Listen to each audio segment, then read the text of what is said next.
തമിഴ്നാട്ടിൽ മുഖ്യമന്ത്രി വിജയുടെ മിന്നൽ നീക്കം. AIADMK വിട്ട് കൂടുതൽ MLA-മാർ തമിഴക വെട്രി കഴകത്തിലേക്ക്. ആഭ്യന്തര സംഘർഷത്തിൽ പതറി AIADMK നേതൃത്വം. രാഷ്ട്രീയ തന്ത്രങ്ങൾ ശക്തമാക്കി മുഖ്യമന്ത്രി വിജയും TVK നേതാക്കളും.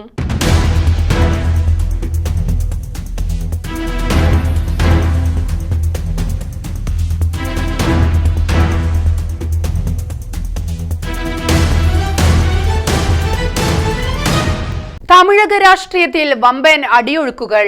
തമിഴ് രാഷ്ട്രീയത്തിൽ ചരിത്രം സൃഷ്ടിച്ച തമിഴക വെട്രിക്കഴകം നേതാവ് വിജയന്റെ നീക്കങ്ങൾ വൻ വിജയത്തിലേക്ക് നീങ്ങുന്ന കാഴ്ചകളാണ് തമിഴ്നാട്ടിലുടനീളം അരങ്ങേറിക്കൊണ്ടിരിക്കുന്നത്.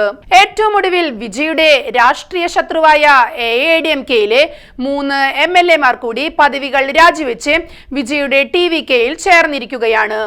മരകതം കുമാരവേൽ, ജയകുമാർ, സത്യഭാമ എന്നിവരാണ് AIADMK വിട്ട് TVK-യിൽ ചേർന്ന MLA-മാർ. ഇവർ മൂവരും നേരത്തെ നടന്ന വിശ്വാസ വോട്ടെടുപ്പിൽ TVK-ക്ക് അനുകൂല സമീപനമാണ് സ്വീകരിച്ചത്. തുടർന്ന് ഇവർ MLA സ്ഥാനം രാജിവെക്കുകയും ചെയ്തു. ഈ അപ്രതീക്ഷിത രാഷ്ട്രീയ മാറ്റത്തിലൂടെ മധുരാന്തകം, പെരുന്തുറൈ, ധാരാപുരം എന്നീ നിയമസഭാ മണ്ഡലങ്ങളിൽ ഉപതെരഞ്ഞെടുപ്പുകൾക്ക് അരങ്ങൊരുങ്ങിയിരിക്കുകയാണ്.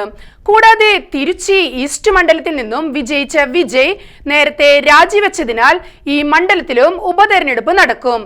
MLA-മാർ രാജിവെച്ച 3 മണ്ഡലങ്ങളിലും AIADMK-യാണ് മുൻനിരയിൽ. എന്നാൽ മാറിയ സാഹചര്യത്തിൽ വിജയന്റെ പാർട്ടിക്ക് വിജയിക്കാനാകുമെന്നാണ് പ്രതീക്ഷിക്കുന്നത്. അതുകൊണ്ട് തന്നെ ഉപതെരഞ്ഞെടുപ്പ് നടക്കുന്ന 4 മണ്ഡലങ്ങളിലും വിജയം നേടാൻ കഴിയുമെന്നാണ് TVK പ്രതീക്ഷ പുലർത്തുന്നത്.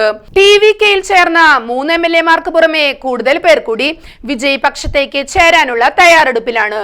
ഈ 3 പേർ ഉൾപ്പെടെ 25 പേർ വിപ്പ് ലംഘിച്ച് വിജയ് സർക്കാരിന്റെ വിശ്വാസ പ്രമേയത്തെ അനുകൂലിച്ച് വോട്ട് ചെയ്തിരുന്നു. കൂറുമാറിയെത്തിയ അംഗങ്ങളെ മന്ത്രിമാരാക്കാൻ TVK തയ്യാറായിരുന്നു.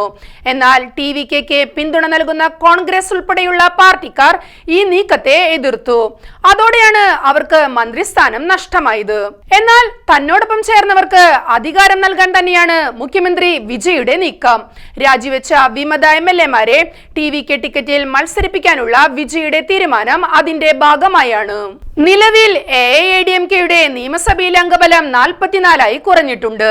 എടപ്പാടി പളനിസ്വാമിക്കൊപ്പം 27 പേരും SP വേലുമണിയുടെ പക്ഷത്ത് 17 പേരും വിജയുടെ TVK-ക്കൊപ്പം ചേർന്ന 3 പേരടക്കം AIADMK 3 വിഭാഗങ്ങളായി പിരിഞ്ഞിരിക്കുകയാണ്.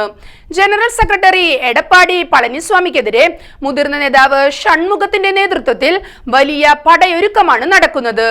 CV ഷൺമുഖത്തിന്റെ നേതൃത്വത്തിലാണ് ഒരു വിഭാഗം MLA-മാർ വിജയ്ക്ക് പിന്തുണ പ്രഖ്യാപിച്ചിരുന്നത്. വിശ്വാസ വോട്ടെടുപ്പിൽ 25 AIADMK വിട്ട ജനപ്രതിനിധികൾ വിജയ്ക്ക് അനുകൂല സമീപനമാണ് കൈക്കൊണ്ടത്. ഇതിനു പുറമെയാണ് 3 MLA-മാർ കൂടി മുഖ്യമന്ത്രിക്ക് പിന്തുണയുമായി ഇപ്പോൾ രംഗത്ത് വന്നിരിക്കുന്നത്. മറ്റൊരു പാർട്ടിയുടെ ബാനറിൽ മത്സരിച്ച് ജയിച്ച പ്രതിനിധികൾ മറുകണ്ഠം ചാടിയാൽ അത് കൂറുമാറ്റ നിരോധന നിയമത്തിന്റെ പരിധിയിൽ വരും. അതുകൊണ്ട് തന്നെ MLA-മാരെ രാജിവെപ്പിച്ച് വീണ്ടും മത്സരിപ്പിക്കാനാണ് വിജയന്റെ നീക്കം. ഈ വിധത്തിലൂടെ ക്ലീൻ ഇമേജ് സൃഷ്ടിച്ച് അധികാരം നിലനിർത്താമെന്നും AIADMK-യെ രാഷ്ട്രീയമായി തകർക്കാമെന്നുമാണ് മുഖ്യമന്ത്രി വിജയും പാർട്ടി ഭാരവാഹികളും കണക്കുകൂട്ടുന്നത്. തെരഞ്ഞെടുപ്പ് പരാജയത്തെ തുടർന്ന് അതിരൂക്ഷമായ ആഭ്യന്തര സംഘർഷമാണ് AIADMK-യിൽ അരങ്ങേറിക്കൊണ്ടിരിക്കുന്നത്. ഒട്ടേറെ MLA-മാർ രാജിവെച്ച് വിജയ്ക്ക് പിന്തുണ പ്രഖ്യാപിക്കുകയാണ്. അണികളാകട്ടെ വലിയ തോതിൽ വിജയുടെ പാർട്ടിയിലേക്ക് ഒഴുകുകയുമാണ്. മുഖ്യമന്ത്രി വിജയ് ആവിഷ്കരിച്ച രാഷ്ട്രീയ തന്ത്രങ്ങൾ വിജയപാതയിലേക്ക് കുതിക്കുന്ന കാഴ്ചയാണ് തമിഴ്നാട്ടിൽ ഇപ്പോൾ അരങ്ങേറുന്നത്.